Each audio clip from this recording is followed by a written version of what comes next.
बिस्मिल्लाहिर्रहमानिर्रहीम। अस्सलामु अलैकुम। सेटेलाइट 11 न्यूज़ पाकिस्तान के साथ मैं हूं सना हुसैन। चलते हैं खबरों की जानिब। Deputy bureau chief Mohammad Faisal 11 news Islamabad की रिपोर्ट के मुताबिक साबिक वज़ीर आज़म राजा फारूक हैदर खान इस वक्त मीडिया से गुफ्तगू कर रहे हैं। मौजूदा वज़ीर आज़म चौधरी अनवारुल हक को नए कानून पर चैलेंज मुझ पर पर्चा काट के दिखाओ।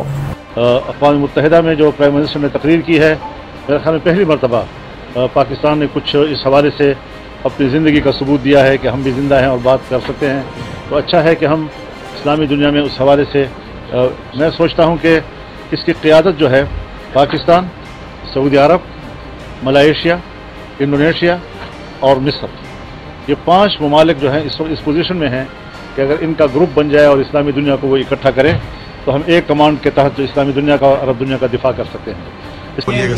ये जो नया उन्होंने कानून बनाया, काला कानून, जो मैं इंग्लैंड था, मैंने समझा ये शायद वैसे किसी मजाक किया।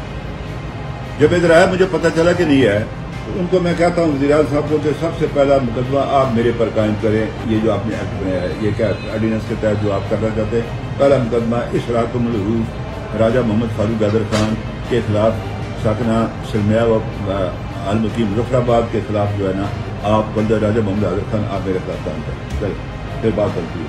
थोड़े बाकी लोगों को आप कमज़ोर को देखकर तो आप जिसका कोई डिसीजन हो तो आप मुकदमे कायम करते हैं मेरे खिलाफ।